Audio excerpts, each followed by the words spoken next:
گجرانوالا کے زندہ دل لوگوں کا شکریہ جس طرح رات انہوں نے ہمارا استقبال کیا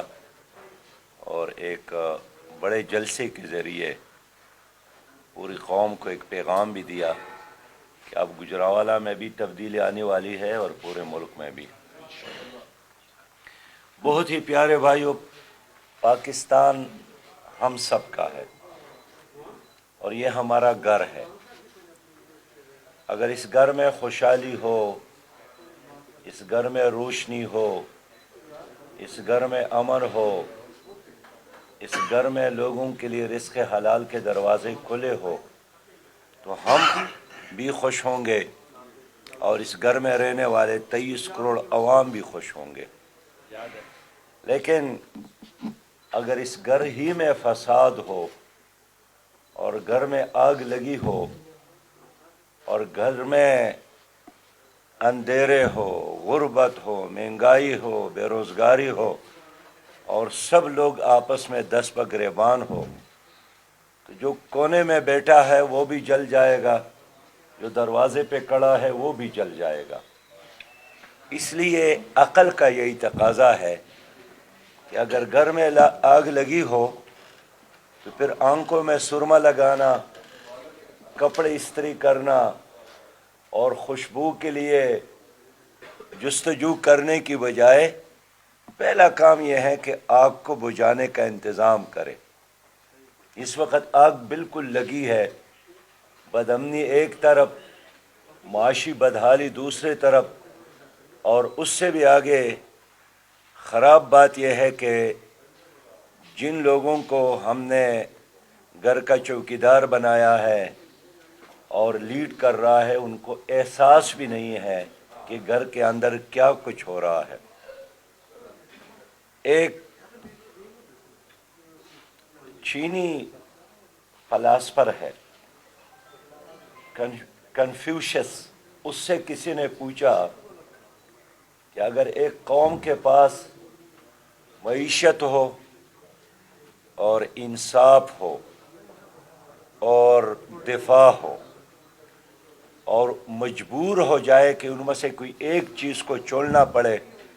تو سب سے پہلے کون سی چیز کی قربانی دے؟ اس نے کہا کہ دفاع کو چھوڑے۔ تو پھر کسی نے سوال کیا کہ اگر باقی انصاف اور معیشت میں سے ایک کو چھوڑنا پڑے تو اس نے کہا کہ پھر معیشت کو چھوڑے۔ تو لوگوں نے پوچھا کہ یہ کیسی بات ہوئی کہ اگر ایک ملک کا دفاع نہ ہو اور ایک ملک کی معیشت ختم ہو جائے تو کیسا رہ سکتا ہے؟ انہوں نے کہا کہ نہیں، اگر اس ملک میں انصاف ہو تو یہی لوگ پھر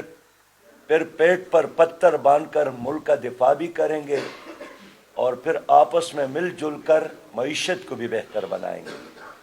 لیکن اگر انصاف ہی ختم ہو جائے تو پھر اس ملک کا، اس قوم کی تباہی یقینی ہے۔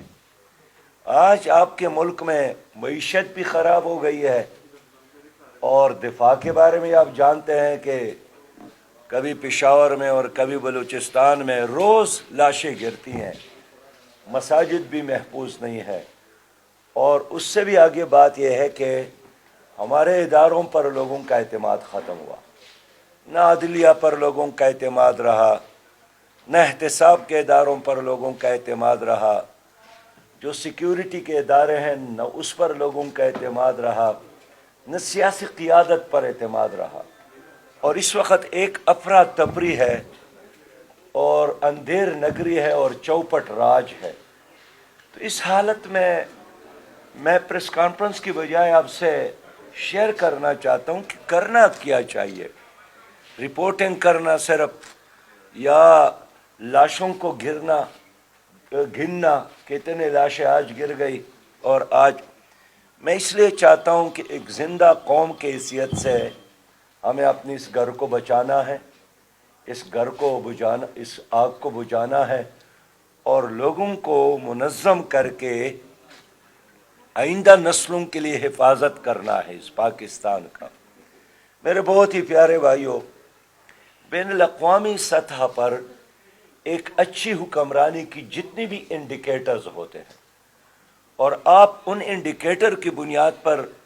موجودہ حکمرانوں کو تولے تو یہ 100% ناکام ہو گئے ہیں، 100% ناکام ہو گئے۔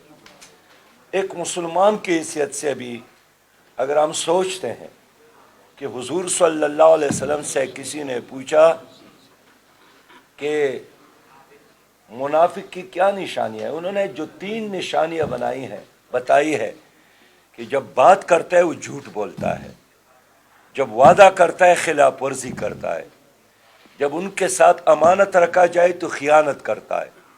اور ایک اور حدیث میں فرمایا کہ جب وہ جھگڑا کرتا ہے تو گالی دیتا ہے۔ آپ مجھے بتائیں کہ وہ کون سی چیز ہے جو آپ کے حکمرانوں میں نہیں؟ یعنی وعدہ خلافی کو آپ کے حکمرانوں نے یو ٹرن کا نام دیا ہے، اور بے شرمی کے انتہا ہے، کہتے ہیں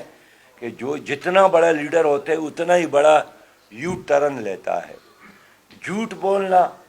یہ تو ایک کامیاب سیاستدان کی علامت بن گئی ہے کہ رات گئی بات گئی، بس ختم ہو گئی۔ ان لوگوں کے ساتھ جو آپ لوگوں نے امانتیں رکھی ہیں، یعنی توشہ خانہ تک انہوں نے نہیں چھوڑا، نہ عمران خان نے چھوڑا، نہ شہباز شریف نے چھوڑا، نہ نواز شریف نے چھوڑا، نہ شوکت عزیز نے چھوڑا۔ جس کو جتنا موقع ملا ہے سب نے آپ کی امانتوں کو لوٹا ہے۔ آخری بات، جب درمیان میں آپس میں بات چیت کرتے ہیں، آپ مجھے بتائیں کہ دانش کی بجائے، دلیل کے بجائے، اب ان کے پاس صرف ایک دلیل ہے کہ کون بڑا گالی ایک دوسرے کو دیتا ہے۔ تو ان لوگوں کے ہوتے ہوئے آپ مجھے بتائیں ہمیں اور کس دشمن کی ضرورت ہے؟ انہوں نے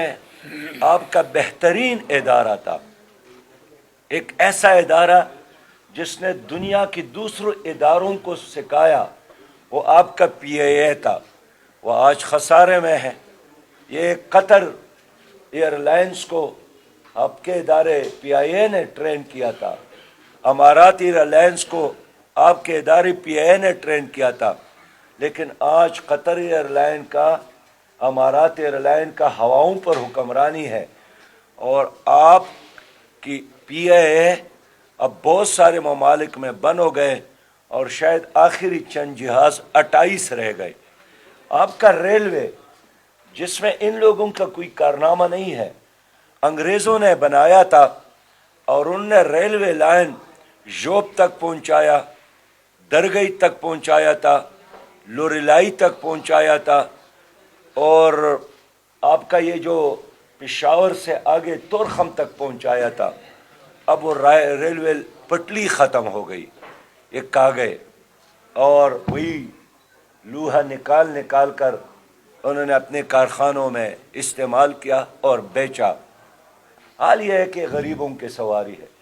یعنی یہ واحد وہ سواری تھی ہندوستان کے دور میں کہ جب لوگ، لیڈر بھی اس کو استعمال کرتے تھے، عام لوگ بھی اس کو استعمال کرتے تھے، لیکن آج ریلوے خسارے میں ہے، اور اس کی بھی چند ریلوے رہ گئے، وہ ٹرین رہ گئے، باقی قریب المرگ اور ختم ہونے، 1 کلومیٹر اضافہ نہیں ہوا۔ آپ کا سٹیل مل ایشیا کا سب سے بڑا عظیم منصوبہ تھا، یعنی وہاں اپنا کیڈٹ کالج ہے، وہاں اپنے بڑے بڑے اسپتال تھے، وہاں بڑے بڑے گراؤنڈز تھے، اور وہ صرف پاکستان کے نہیں، ہمارے اس جنوبی ایشیا کے لیے بھی ایک بہت پروڈکٹیو ادارہ تھا۔ آپ وہاں جائیں، ان کے بڑے بڑے رقبوں کو ان لوگوں نے آپس میں تقسیم کیا اور تباہ کیا، برباد کیا۔ آپ کا PTCL بھی تباہ ہوا، اس کو فروخت کیا، اور فروخت کرنے کے بعد جو وعدے کیے گئے تھے، معاہدے میں جو شقیں تھی، اس پر کسی نے عمل نہیں کیا۔ میرے بہت ہی پیارے بھائیو، آپ سوچنا یہ ہے کہ ہمارا یہ جو نئی نسل ہے، ظاہر ایٹم بم سے بھی زیادہ قیمتی لوگ ہمارے یہ نوجوان ہیں۔ اب 70 لاکھ سے زیادہ ہمارے نوجوان یہ نشہ کی بیماری میں مبتلا ہے، اور یہ میرے فگر نہیں ہے، یہ میں وہ فگر بیان کر رہا ہوں جو 1 سال پہلے وفاقی منسٹر نے آپ کے سینٹ میں سٹیٹمنٹ دیا تھا۔ تو اگر 23 کروڑ میں سے 70 لاکھ نوجوان اور لڑکیاں اور لڑکے یونیورسٹیوں کے، کالجز کے اور اسکول کے نشے میں مبتلا ہو جائے تو آپ کا مستقبل کیا ہے؟ ابھی گزشتہ کوئی 15 دن پہلے آپ نے دیکھا ہوگا کہ لاہور کے ایک اچھے اسکول میں 5-6 لڑکیوں نے ایک لڑکی کو گرایا ہے اور اس پر مسلسل لاٹیاں برسا رہی ہیں، ان کے کپڑے پاڑ رہے ہیں، ان کے بال نوچ رہے ہیں۔ جرم اس کا یہی تھا کہ اس نے اپنی سہیلیوں کو نشے سے منع کرنے کی کوشش کی۔ تو آپ بتائیں نا، یہ آپ کے بچیاں نہیں ہیں، یہ آپ کے بھائی نہیں ہیں۔ گزشتہ عرصے میں 70 لاکھ سے زیادہ لوگ بے روزگار ہو گئے، اور اس وقت بھی صنعتی یونٹ بن ہو رہے ہیں، کارخانے بن ہو رہے ہیں، حتیٰ کہ آپ کے جو تیل ہے باہر سے اب اس کا آنا ختم ہوا ہے۔ اب ڈپٹی کمشنر روز پیٹرول پمپوں پر چھاپے ڈالتے ہیں کہ آپ نے سٹور کی ہے۔ بابا کیوں سٹور کرے جب آپ خود اعلان کرتے ہیں کہ تیل ختم ہے اور چند دنوں کی بات ہے؟ تو پھر تو ہر آدمی کوشش کرتا ہے کہ کل کے لیے کچھ، تو یہ آوے کا آوا ہی بگڑ گیا، اور اس کا ذمہ دار کون ہے؟ کوئی ذمہ داری قبول کرنے کے لیے تیار نہیں ہے۔ لیکن آپ کو یاد ہوگا کہ جب پی ٹی آئی کی حکومت آئی تو پھر انہیں یہی بیان دیا کہ ابھی تو ہم مسلم لیگ کا گن صاف کر رہے ہیں، یاد ہے یا بھول گئے؟ اور اب پی ڈی ایم کی حکومت آئی، اب یہ کہتے ہیں کہ اب تو ہم پی ٹی آئی کا گن صاف کر رہے ہیں۔ لیکن حقیقت میں یہ 3 ٹرائی کا ہے، یہ کرپٹ ٹرائی کا ہے، یہ لینڈ مافیا، ڈرگ مافیا پر مشتمل مافیا ہے، اور یہی مافیا ان پر انویسٹمنٹ کرتے ہیں، اور جب حکومت آتی ہے تو پھر وہ اپنے پیسہ بنانے میں لگ جاتے ہیں۔ اب دیکھیے ماضی میں اور آج بھی آٹے کا کرائسس آیا، بعد میں پتہ چلا وفاقی منسٹر انوالو تھا۔ دوائی کی کرائسس آ گئے، بعد میں پتہ چلا تو وفاقی منسٹر انوالو تھے۔ اور آج بھی جتنے کرائسس ہے یہ بالکل مصنوعی ہے، ورنہ پاکستان اور آٹا نہیں ہے، یہ تو زرعی ملک ہے، یہاں تو آٹے کے علاوہ اور کوئی چیز نہیں ہونا۔ ہم چاہے تو آٹے کے پہاڑ بنا سکتے ہیں، اتنی زرعی زمین ہمارے ساتھ ہے، اتنے محنت کرنے والا کاشتکار ہمارے ساتھ ہے، لیکن اب ٹرک آٹے کا آگے اور عوام اس کے پیچھے ہے۔ تو یہ ثبوت ہے کہ ہمارے یہ حکمران people party, P D M اور پی ٹی آئی، یہ معاشی طور پر بھی ناکام ہو گئے ہیں۔ انہوں نے اداروں کو بھی تباہ کیا، انہوں نے پوری قوم کو ایک بند گلی میں لے گئے ہیں، بند کیا، اور نہ آگے جانے کا راستہ ہے اور نہ پیچھے کا۔ اب ان کا کوئی مستقبل میں نہیں دیکھ رہا ہوں۔ اگر قوم کے اندر شعور ہو جائے تو میں آپ کے ذریعے قوم سے اور آپ سے بھی اپیل کرتا ہوں کہ میرے لیے نہیں، اپنے لیے، اپنے بچوں کے لیے ایک ایسی جماعت کا انتخاب کرے جو سب سے پہلی بات یہ ہے کہ کرپشن فری ہو، جس کا اپنا دامن صاف ہو۔ اب کرپشن فری جماعت اس ملک میں صرف اور صرف جماعت اسلامی ہے۔ میں دوسری بات کہنا چاہتا ہوں کہ آپ ایک ایسی جماعت کا انتخاب کریں جو خدمت پر یقین رکھتے ہو۔ جماعت اسلامی خدمت پر یقین رکھتی ہے، اور آپ خود گواہ ہے کہ زلزلے کے دوران کس نے ساتھ دیا، کرونا وائرس کے وبا کے دوران، ہر مصیبت میں جماعت اسلامی کا کارکن آپ کے دروازے پر کھڑا ہے۔ میں آپ سے یہی اپیل کرنا چاہتا ہوں کہ یہ جو جمہوریت ہے، موجودہ جمہوریت، یہ بھی سرمایہ دار اور پیسے والوں کا ایک کھیل بن گیا ہے۔ اس میں کوئی باصلاحیت آدمی اسمبلی میں نہیں جا سکتا ہے، اس لیے کہ الیکشن ڈے پر یہ لوگ 5-5 ہزار روپے ووٹ خریدتا ہے، پولنگ عملہ خریدتا ہے، مقامی پریزائڈنگ افسر اور ریٹرننگ افسر خریدتا ہے۔ تو آپ مجھے بتائیں، یہ جمہوریت ہے یا یہ نظام جمہوریت کے دامن پر ایک بدنما داغ ہے؟ تو ہم یہی چاہتے ہیں کہ اب ہم ان سے مطالبہ بھی کریں تو یہ گنگے، بہرے اور اندھے ہیں۔ اب ایک راستہ میں دیکھ رہا ہوں کہ ملک میں اثر نو الیکشن ہو، اور یہ الیکشن اچھی بات تو یہ ہے کہ سٹیک ہولڈر بیٹھ کر متناسب نمائندگی پر اتفاق کرے، تاکہ لوگ ظالم جاگیرداروں کے اور کرپٹ سرمایہ داروں کے اور مافیات سے نجات حاصل کرنے میں کامیاب ہو۔ لوگ پارٹی کو ووٹ دیں گے، منشور کو ووٹ دیں گے اور ویژن کو ووٹ دیں گے، پروگرام کو ووٹ دیں گے، مقامی پٹواری کی بجائے اور مقامی تانیدار کے بجائے، مقامی جاگیردار کی بجائے۔ لیکن میں سمجھتا ہوں کہ اس وقت الیکشن کمیشن بھی